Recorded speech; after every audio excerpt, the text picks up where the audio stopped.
Khalid and welcome to my YouTube channel. So a few weeks ago I decided to do the 100 heads challenge. So for some of you that don't know, the head challenge was started by Ahmed Aldoori and it's to draw 100 heads in 10 days.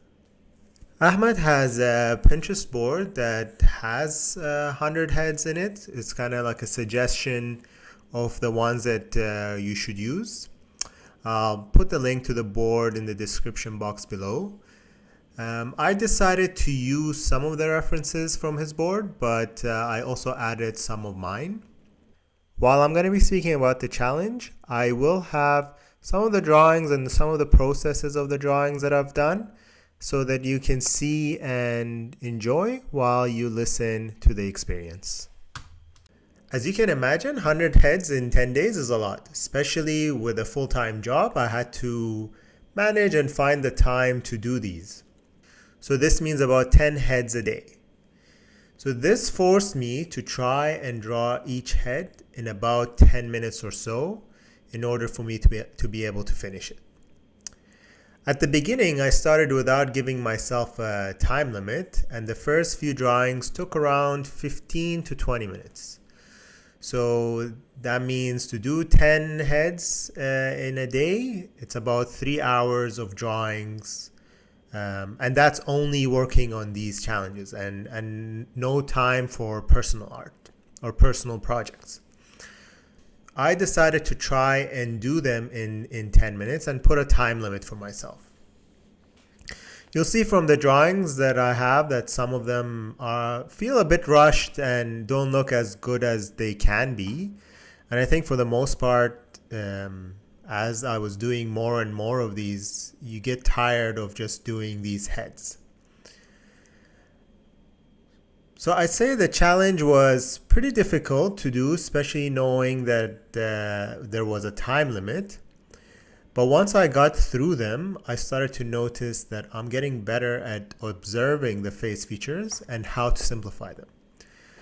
The drawings started to get better and better and took shorter to do. I really recommend doing this. These creatures that Ahmed has in his Pinterest board. It really helps push the limits of a normal facial features. And surprisingly, I really enjoyed doing these ones. First, I was a little skeptical about doing these creature ones, but they were quite fun.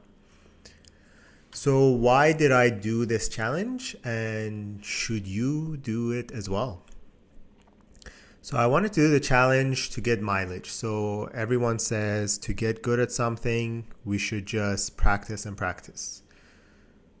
So the idea of doing 100 in 10 days is that I am not really focusing on rendering each portrait and really focus on the construction and observation and really knowing how to simplify the drawing in order to get it done faster and more efficiently. I really encourage anyone who wants to get better at portrait drawings to do this challenge. I think you'll really notice a massive improvement after the 10 days. 10 days is a very short time for the amount of improvement that you'll see. But I'd say that this is a challenge that I would only do once. I don't think I'll be doing it again anytime soon. It really requires a lot of energy to complete the 100 heads. And towards the middle, you kind of start feeling giving up and you want to move on to something more fun and do more of your personal stuff. But I'm glad I pushed through it and finished it. So I'll just have a couple of my favorite ones here to see. I decided to, after doing the 100 heads challenge, I decided to take a few of them and complete them and turn them into portrait drawings and finish the rendering on them. And you'll see that in the next little bit here. Thank you for watching the video and good luck on your 100 heads challenge. Please like and subscribe to watch my future videos.